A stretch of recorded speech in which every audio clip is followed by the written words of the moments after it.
साच कहूँ जग मारन आवे, और झूठ कही ना जाइयो, और साच ने पूरा पावते झूठों जगपति आइयो।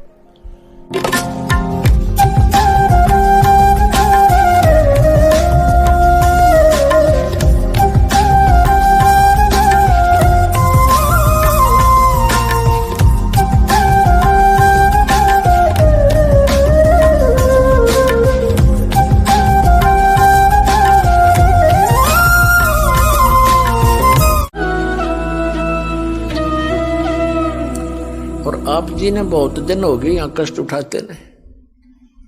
अब परमात्मा कबीर जी आपके पिता हैं, सभी हम सब के, और आपके दुख को देखकर वो स्वयं दुखी रहते हैं। आपने गलती अवश्य कर दी, और जैसे एक सेब खराब हो जाती है, सेब विक्रेता को वो सेब बहुत प्यारी होती है,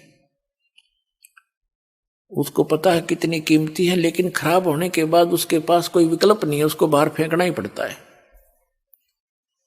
तो पुण्यात्माओं, हम उस सतलोक में रहने के लायक रहे नहीं थे, इसलिए परमात्मा ने हमें बाहर फेंकना पड़ा कि ये औरों को खराब ना करते हैं। तो अब वो कितने दयालु हैं कि शायद इनकी बुद्धि ठिकाने आ गई हो, इतने कष्ट उठा करके अब मान जा मैं अब भी सीने के लगाकर सतलोक ले जाऊंगा अपने बच्चों को, वहां कभी दुख नहीं होगा, कभी मृत्यु नहीं होगी। तो इसके लिए बताते हैं, यहां जो परमात्मा स्वयं आए थे, एक झोपड़ी में रहा करते, घास फूस की छात बना के, लकड़ों के टांग के, और उसमें 120 वर्ष रहे, और सारी सृष्टि का पालन करते थे। वो सारी सृष्टि के पालक हमें ये दिखाने के लिए कि यदि तुमने मोक्ष चाहिए, ये बकवाद छोड़नी पड़ेगी, समाज को नहीं देखना होगा, एक दास बनकर रहना होगा। वैसे तो भक्ति के लिए चाहे सेठ भी है, भक्ति वो भी कर सकता है, जैसे धर्मदास जी थे, लेकिन मर्यादा के अंदर रहकर ही भक्ति की उन्होंने। तो वो परमात्मा हमें इसलिए दिखाने आते हैं कि भाई तुम ऐसे विश्वास करके देखो, जैसे परमात्मा ने एक रोल किया, एक बिल्कुल निर्धन व्यक्ति, हैंड टू माउथ, कपड़ा जैसे रेजा कपड़ा बनाया करते थे, कपड़ा बन गया, बेच दिया। बेचना नहीं, कमाई उसकी जो मेहनताना मिलता था उसका, और जो मेहनताना उनको मिला उसमें से एक परिवार का भी पोषण किया। परिवार कैसा था परमात्मा कबीर जी का? उनकी कोई पत्नी नहीं थी, उनके कोई माता पिता नहीं थे, उनके कोई बालक नहीं थे, क्योंकि हमारे को आज तक परमात्मा का ज्ञान प्राप्त ही नहीं हुआ। हमने श्री राम, श्री कृष्ण, राजा दशरथ के पुत्र, इन राजाओं की और भगवान बना करके केवल इनकी कथाएं सुनी थी। जो परमात्मा की कथा हमारे सदग्रंथ बताते हैं, वेद सबसे प्रमुख माने गए हैं। तो जो भगवान लीला करता है, जो उसके गुण हैं, वो वेदों में वर्णित है, और वो वेदों में वर्णित जो लीलाएं हैं वो केवल कबीर देव ने, कबीर साहब काशी वाले धानक जुलाए ने कर रखी है। इस विश्व में किसी महापुरुष की ऐसी लीला नहीं जो वेदों से मिलती हो। तो कबीर परमात्मा है, पूर्ण ब्रह्म है, सत्य पुरुष है। तो ये परमात्मा को परमात्मा सिद्ध करने के लिए इतने प्रमाण आपके समक्ष बताए जाते हैं। तो उस परमात्मा ने जैसे कपड़ा बनते थे, उनका परिवार कोई नहीं था, उनके मतलब उनके माता पिता या बालक नहीं थे। नीरू नीमा नाम के एक मुसलमान निसंतान थे, पति पत्नी, और कबीर परमात्मा यानी पूर्ण ब्रह्म सत्य पुरुष सतलोक से आकर काशी शहर में लहर तारा नामक एक तालाब के ऊपर, तालाब के अंदर कमल के फूल के ऊपर एक शिशु रूप धारण करके विराजमान हुए थे। नीरू नीमा प्रतिदिन उस सरोवर में स्नान करने के लिए जाते थे। गर्मियों का मौसम था और परमात्मा को सरोवर में कमल के फूल पर पाकर वो फूले नी समाई घर ले आई। फिर परमात्मा ने 25 दिन तक कुछ भी आहार नहीं किया तो दोनों बड़े चिंतित हुए। विशेषकर नीमा बहुत दुखी हुई और अंत में फैसला कर लिया कि यदि ये बालक मर गया तो मैं भी साथ मरूंगी। तब कबीर परमेश्वर बालक रूप में जो उनके घर पे निवास करते थे, उन्होंने प्रेरणा की भगवान शंकर से।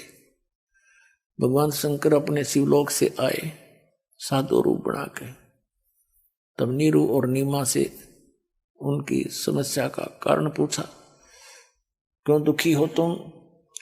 उन्होंने कारण बताया कि एक बालक मिला है। नीरू नीमा उसी जन्म में पहले एक ब्राह्मण ब्राह्मणी थे। गौरी शंकर और सरस्वती उनका नाम था। गौरी शंकर ब्राह्मण का, पुरुष का, और सरस्वती उस बहन का नाम था, उसकी पत्नी का।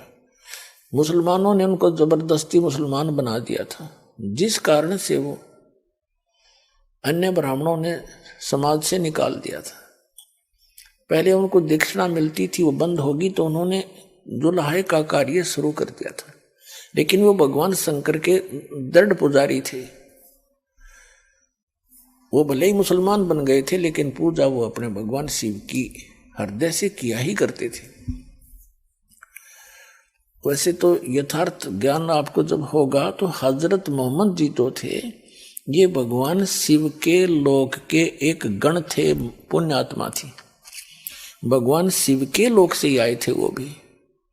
मुसलमान धर्म टोटली भगवान शंकर के ही उस गण के द्वारा बताए गए ज्ञान पर, उनके फार्मूलों पर वो अपना भक्ति मार्ग करते हैं। तो भगवान शंकर ने आकर उनसे पूछा साधु रूप में, तब उन्होंने कारण बताया। नीमा ने कहा कि भगवान हमारे कोई संतान नहीं थी और हमारी आयु भी 60 वर्ष से ऊपर हो गई है। अभी कुछ दिन पहले मैंने हृदय से पुकार की थी अपने भगवान शंकर की। उन्होंने मुझे कमल के फूल पर एक बालक दिया है। अब ये बच्चा कुछ खा नहीं रहा, ना पी रहा है। ये मर गया तो साथ मरूंगी महात्मा जी। अब मैं इस विदाई के दुख को सहन नहीं कर सकती। ये बालक मुझे इतना प्यारा लगता है। शंकर भगवान ने कहा कि माई, वो दिखा तेरा बालक कहाँ है, लाना जरा बाहर। माई लाई नीमा उठा के, सोचा बालक को महात्मा जी के चरणों में डाल दूं, ये कुछ रहम कर दे, इनका जीवन बच जाए। इस उद्देश्य से नीमा ने भगवान शंकर के चरणों में बच्चा डालना चाहा, ऐसे चरणों में रखना चाहा, ऐसे आकाश में उड़ गए भगवान और भगवान शंकर के सिर के बराबर में आके ऐसे स्थिर हो गया हवा में। नीमा ने सोचा कि इस बाबा जी में करामात बहुत घनी, मेरा बेटा उड़ा दिया, हवा में रोक दिया। तब परमात्मा ने कहा कि हे महात्मा जी, इनसे कहो एक कंवारी बछिया ले आवे। उस कंवारी बछिया पर आप अपना हाथ रख देना आशीर्वाद का, वो दूध दिया करेगी। अब भगवान शिव ने जब देखा बालक आकाश में उड़ गया, शिव जी को तो पता था कि कोई मेरा योगदान नहीं है इसके आकाश में उड़ जाने में, और ये बोल रहा है छोटा सा बालक, ये कोई महापुरुष है, सिद्ध पुरुष है। भगवान शिव ने ऐसा किया कि आओ मेरे पास, गोदी में आगे परमात्मा उनके हाथों में आगे, जैसे बालक आ जाता है। फिर भी 2-3-4 बार उनसे बात करी और फिर कहा कि इनसे मैंने जो कहा वैसा करें। तब नीमा को भगवान शंकर ने कहा कि नीमा माई, ये बेटा तेरा मरने वाला नहीं है। देखो मैंने इसका हस्त रेखा देखी है, इसकी तो बहुत लंबी आयु है, ये जब तक चाहेगा शरीर नहीं छोड़ेगा। तू चिंता ना कर, ये मरेगा नहीं। नीमा ने कहा बाबा जी, महात्मा जी, इन सुखी सांत्वनाओं से मेरा दिल ना डटे। मेरी आत्मा जब मानेगी जब ये कुछ दूध पी लेगा, तो भगवान ने कहा कबीर साहब ने कि इनको कहो गाय ले आओ कंवारी। तब भगवान शंकर ने कहा जाओ एक कंवारी गाय लाओ नीरू। नीमा के पति से कहा। नीरू गया और कुम्हार से एक ताजा बर्तन लाना, मटका, पात्र, छोटा घड़ा जिसमें दूध निकाला जाया करेगा। अब नीरू गया, एक बछिया ले आया और एक छोटा सा मटका ले आया, छोटा सा, और छोटे छोटे बर्तन जो मुंह लगा के पीते हैं, कप टाइप मिट्टी के बना करते थे पहले, उनको हमारे यहाँ तो कसोरे बोलते हैं, मिट्टी के प्याले, वो भी ले आए। और परमात्मा के आदेश अनुसार भगवान शंकर जी ने उस बच्चिया की कमर पर आशीर्वाद भरा हाथ मार दिया। लंबे लंबे सतन हो गए और दूध की धार चल पड़ी। वो पात्र साफ करके नीचे रख रखा था, वो भर गया। तो उस प्रकार परमात्मा के प्रतिदिन वो ये दूध पान करने लगे। परवरिश की लीला कबीर परमात्मा की बालक रूप में जब आए थे, कंवारी गाय से हुई थी। ये परमात्मा कबीर जी की जीवनी में लिखा है। और उस परमेश्वर कबीर जी ने जो परमात्मा परम अक्षर ब्रह्म सत्य पुरुष अमर पुरुष जो लीला किया करता है, वो लीला कर रखी थी।